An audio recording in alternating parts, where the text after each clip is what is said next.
C'est l'armée de l'air ukrainienne qui a tweeté il y a quelques heures seulement. La frappe a été revendiquée donc par l'armée de l'air, où elle joint une photo du missile en plein vol avec ce message: Scalp, Storm Shadow est parti s'occuper de quelques affaires. Voilà. Donc même l'Ukraine n'explique pas si c'est britannique ou si c'est français.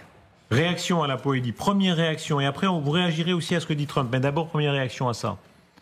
Oui, non, mais pour nous, pour les Ukrainiens, la réaction, la chose est très simple. Il faut continuer à frapper le territoire russe, surtout les cibles militaires. Et cette usine était très bien ciblée parce qu'il s'agit d'une usine très importante, une usine ancienne encore construite à l'époque soviétique, qui produit le carburant spécial pour tout ce qui est les missiles et même les vaisseaux spatiaux. Donc pour l'espace, la Russie n'a plus tellement besoin parce que ils ont toute leur industrie cosmique est aujourd'hui en faillite, mais en tout cas les missiles comme Iskander en a bien besoin. Finalement, si les Ukrainiens ont réussi à détruire cette production quand même assez fine, assez fragile, donc c'est une très bonne chose parce que en plus de diminution des bombes planantes, peut-être on aura une diminution des missiles, en tout cas balistiques, parce que également nous savons que aujourd'hui la production des missiles balistiques russes, elle va directement, disons, en Ukraine parce qu'ils ne stockent rien. C'est fait carrément de la chaîne de production jusqu'à le champ de bataille. Donc c'est une très bonne chose. Attendons les confirmations surtout des dégâts. Qu'est-ce qu'on peut toucher avec un Storm Shadow ou avec un Scalp ou avec un attaque MS qui était vraiment inatteignable avant, avec les drones? Les drones vont assez loin aussi, hein. Mais qu'est-ce qu'on peut toucher de plus? Alors, c'est aussi la capacité de charge utile. Quand on a des masses d'explosifs qu'on a de 100 kg, alors qu'un drone c'est plutôt 20, 30, 40 kg, quand on a un système qui est spécifiquement conçu pour avoir des têtes pénétrantes qui vont aller en profondeur, des bunkers, des dépôts de munitions, des usines. Si vous tapez sur le toit de cette usine avec un drone qui a 30 kg d'explosifs, ça va pas avoir d'effet. Si vous êtes réellement capable de rentrer dans l'usine et de faire détonner la bombe à l'intérieur, là vous avez une explosion qui est beaucoup plus puissante et beaucoup plus efficace. Alors pour celles et ceux qui nous rejoignent maintenant, donc c'est un moment très important dans cette guerre d'Ukraine avec l'usage par l'Ukraine contre la volonté de Donald Trump, de ce qui deviendra le président des États-Unis, d'utiliser les armes occidentales en Russie, ce tir d'une arme occidentale à Rostov en territoire russe. Écoutez le moment précis de l'impact. On va l'entendre dans un instant. Alors, on a la vidéo qui va nous arriver dans un instant, mais sur la charge politique... Ça vient de très loin, cette Ça vient de très loin. La charge politique de ce qu'on vit, peut-être, Stéphane Marchand. La charge politique, c'est que si c'est un missile européen, et apparemment c'est le cas, si j'ai bien compris, ça ne peut pas être un missile américain à cause de sa trajectoire. Ça veut dire que l'Europe est là, puisque un missile, c'est quand même quelque chose d'assez politique. Stéphane Marchand, qu'est-ce que ça change si c'est un Scalp, si pour la première fois c'est un missile français qui a touché le sol russe? En ce moment, la France est dans une situation politique curieuse. Est-ce que c'est le moment de prendre des initiatives de cette nature? Certains diront c'est pas du tout le moment. D'autres diront peut-être que si. Et finalement, le président de la République est celui qui conserve l'initiative sur ce genre de décision. Ou il a donné son feu vert, ou alors les Ukrainiens on a dit aux Ukrainiens vous utilisez ces armes comme vous le souhaitez. Donc quelle est la règle, pardon, général? Tournons-nous vers le général, vers notre doyen, le général Yakovlev. Est-ce que oui ou non, dans un cas pareil, les Ukrainiens font ce qu'ils veulent, c'est à eux, ou bien est-ce que quand même Paris a été consulté? Si c'est un Scalp, on le dit bien, si. J'ose espérer qu'on leur laisse déterminer leur propre cible. Les Ukrainiens se sont engagés à ce que ce soit des cibles légitimes au sens juridique du terme, des cibles militaires, donc c'est pas un hôpital, etc. Donc à partir de là, allez-y, tapez ce qui vous rend service, si j'ose dire. C'est quand même la logique de donner des armes. Écoutez ce moment qui a une telle portée politique ce soir.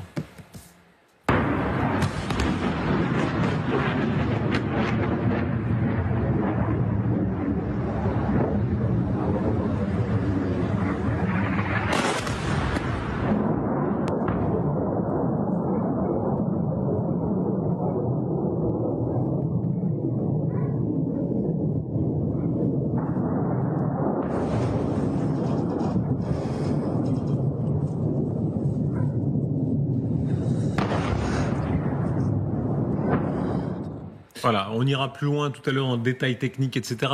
Ce ne sont que des hypothèses pour l'instant. On rappelle, comme le disait bien Émilie, que c'est la défense ukrainienne qui parle de l'usage d'un Scalp ou Storm Shadow, ce qui est large, c'est soit anglais, soit français. Pas encore.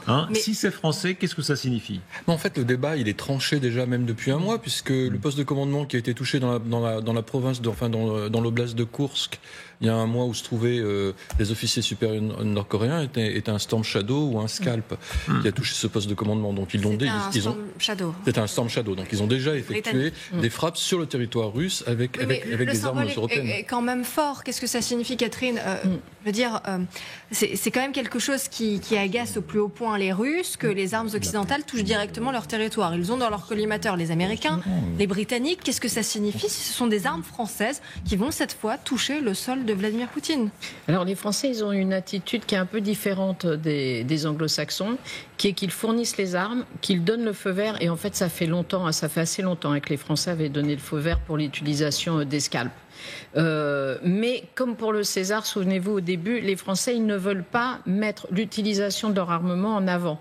C'est une campagne d'information qui est différente des Américains et des Anglais qui disent, voilà, effectivement, c'est bien nos armes qui ont frappé le territoire russe. Rappelez-vous les Anglais, Boris Johnson, quand il y avait eu l'usage notamment du drone naval au tout début, au tout début. Johnson avait dit c'est nous, il avait levé tout le doigt. Il était enchanté. Et alors que les Français jamais ne vont faire de déclaration pour dire effectivement c'est bien notre armement, mais quand même ils ont fait savoir qu'ils avaient donné le feu vert. Et en effet, apparemment, les Ukrainiens n'ont pas besoin de leur demander si on peut frapper telle ou telle cible à partir du moment où c'est bien une cible légitime militaire. Général. Oui, donc c'est de l'information à la française, on se la joue modeste, c'est plutôt sympa. Après, néanmoins, il y a des préoccupations de marketing, parce que derrière, on vend ce matériel. Je pense notamment au succès du canon César. Le succès du canon César, en fait, il a commencé avec la guerre en Ukraine. Donc, nécessairement, on doit faire quand même passer l'information à nos partenaires sur l'utilisation de notre matériel. Mais pas publiquement, pas Ourbi et Torbi, effectivement, comme Boris Johnson. C'est un débat mondial, et l'homme qui sera le plus puissant du monde, il l'est déjà d'une certaine manière, Donald Trump, de manière tonitruante, entre dans ce débat. Écoutez bien la séquence, parce que elle inverse en fait même le cours de la chronologie, mais il est tout puissant. Et vous allez réagir aussi à la poédie, parce que là c'est un Donald Trump évidemment avec lequel vous ne serez sans doute pas en accord. Il dit non, moi je ne veux pas, c'est une erreur d'utiliser ces armes nucléaires, à moyenne portée, moyenne portée en Russie. Écoutez-le.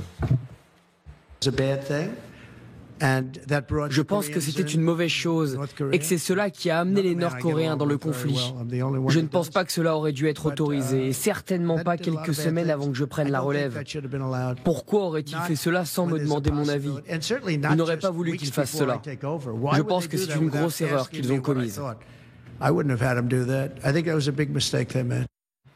Voilà, réaction d'abord de la poédie quand vous entendez le président des États-Unis qui fait machine arrière, c'est-à-dire les Ukrainiens ont tellement espéré ces armes à longue distance, et voilà les États-Unis qui disent on recule. Pour l'instant, il ne peut pas prendre la décision, en tout cas avant le 20 janvier, attendons le jour de l'investiture, et surtout les quelques jours après. Mais vous savez, Trump aussi, il peut changer d'avis. Il a déjà changé d'avis sur différentes choses.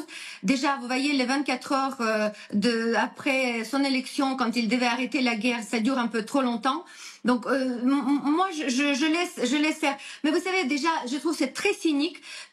Par rapport à l'expression même. C'est-à-dire, oui, on va interdire aux Ukrainiens de frapper les cibles militaires en Russie qui peuvent les aider de sauver leur système énergétique, sauver les civils, tout simplement les vies des Ukrainiens. Et laissons les Russes tranquillement détruire les Ukrainiens, détruire l'Ukraine, tuer les civils, bombarder les hôpitaux, bombarder les immeubles d'habitation. Expliquez-vous ça, on l'a compris, mais comment est-ce que vous expliquez que Donald Trump dise cela ? De la plus grande puissance au monde. Moi, je pense qu'il doit avoir honte, ou en tout cas au moins réfléchir avant de sortir ce genre de choses pas très intelligentes. Pour vous, c'est une honte que Trump dise cela ? Absolument, pour moi.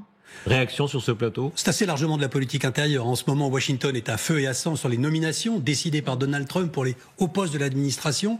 Les démocrates sont en faiblesse actuellement, mais se battent bec et ongle pour empêcher certaines nominations. Et donc, dans ce climat-là, Trump ne va pas dire le moindre mot qui donnerait l'impression qu'il va dans le sillage de Biden, y compris sur un sujet aussi abominable que la guerre d'Ukraine. Pour lui, la guerre d'Ukraine est un moyen de marquer des points en politique intérieure. Et puis c'est vrai aussi que ça va dans le sens de tout ce qu'il a dit aussi récemment, quand il a dit que les Ukrainiens avaient perdu de manière absurde 400 000 militaires et je crois il a dit encore plus de civils. Et encore plus de civils. Donc on voit bien effectivement dans quel sens il va. Il va dans une désescalade et absolument pas dans un soutien. On verra ce qu'il fera à partir du 21 janvier. Mais là, les signaux qu'il donne, c'est... Fenwick, pardon Catherine, mais il disait, c'est pas pour autant que Donald Trump revient sur cette décision. Il dit, moi je l'aurais pas fait, mais il dit pas, je vais interdire l'usage de ces armes quand je serai véritablement au pouvoir. C'est vrai qu'il le dit pas clairement, mais si on met bout à bout toutes les déclarations qu'il a faites et un certain nombre de nominations dont parlait Stéphane Marchand, des gens qui vont être les plus proches de lui, on peut pas dire que ce soit des soutiens fervents à l'Ukraine. C'est pour ça que ce genre de déclaration inquiète les Ukrainiens. En tant que président élu, il a accès, enfin il a droit à des briefings de sécurité déjà. J'espère qu'il aura des briefings de sécurité un peu plus poussés à partir du 20 janvier, parce que c'est un contresens et une faute grave, historique, au moment où la Russie peine, au moment où la Russie a été humiliée en Syrie, que les Américains n'en profitent pas justement pour pousser leur avantage face aux Russes.